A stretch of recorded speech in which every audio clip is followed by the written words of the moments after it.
Странное убийство произошло в Сайдвуде. Детективы бессильны. В своем бессилии они вновь и вновь посещают место преступления, пока случай не помог им узнать, что призрак жертвы готов помочь. Нужно лишь задавать правильные вопросы.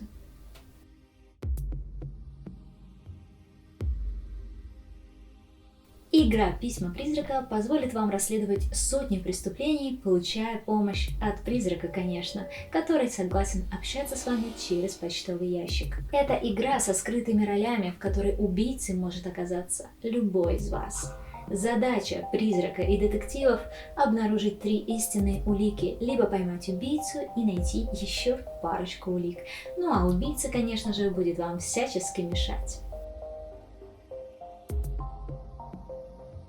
В начале игры выложите в центр стола жетоны «Мотив», «Место» и «Способ». Подготовьте колоду ролей в соответствии с таблицей. Эта таблица находится на странице 10 правил.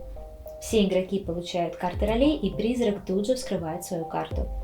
Остальные хранят роли в закрытую до конца игры. Перемешайте колоду улик и разместите стопкой в центре стола. Начиная с призрака, игроки выкладывают по одной карте в ряд справа от жетона, к которому могла бы относиться карта, и предлагают различные гипотезы. Они совсем не обязательно должны быть связаны между собой. Это продолжается до тех пор, пока возле каждого жетона не будет лежать по 4 карты. Затем призрак берет руководство в свои руки и говорит, что делать. Все остальные игроки закрывают глаза, и в этот момент призрак руководит процессом.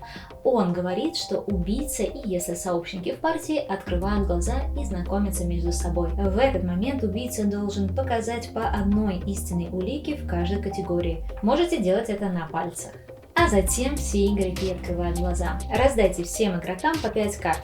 При желании призрак может выложить одну из своих карт и намекнуть всем остальным на какой-то аспект дела, и затем добирает до 5 карт.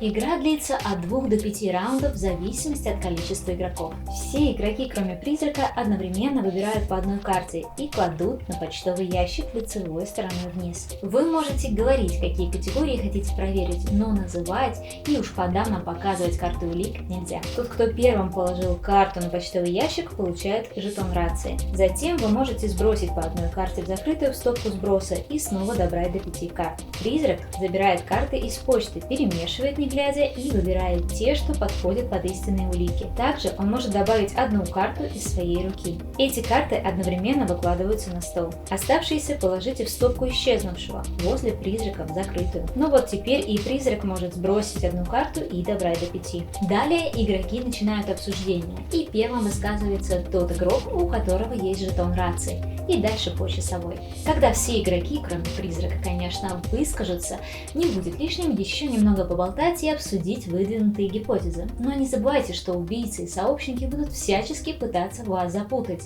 ведь их цель вовсе не раскрытие преступления. По окончанию последнего раунда игроки будут проводить голосование за истинные улики и пытаться найти убийцу. Таким образом будет 4 этапа.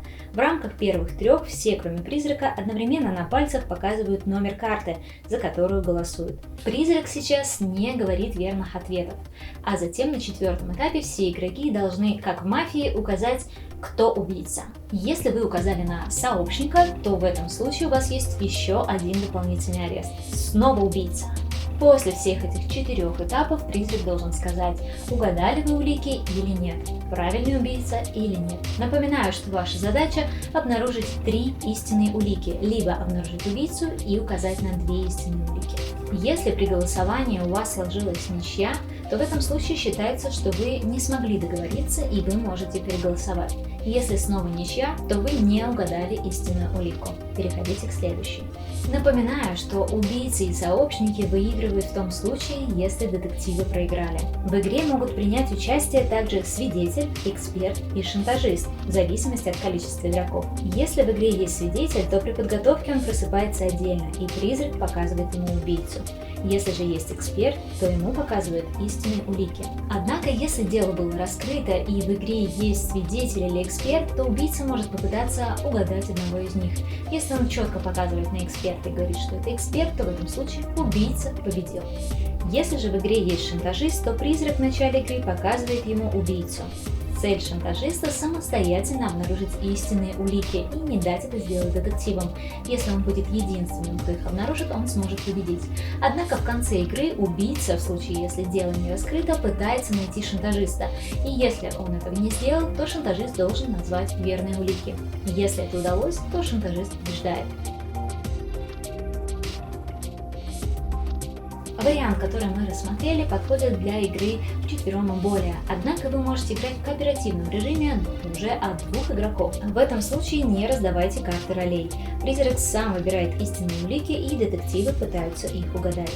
Если вы играете вдвоем, то детектив кладет в почтовый ящик 2 карты улик разом. Вы можете добавить карты персонажей, раздав их в начале игры по одной после карт ролей. Игроки выбирают одну сторону и смогут один раз за игру использовать особую способность персонажа, повернув карту на бок. В этом режиме в каждой категории должно быть по 5 карт. Если эти видеоправила были для вас полезными или вам просто понравился призрак, то поставьте лайк и подпишитесь на канал.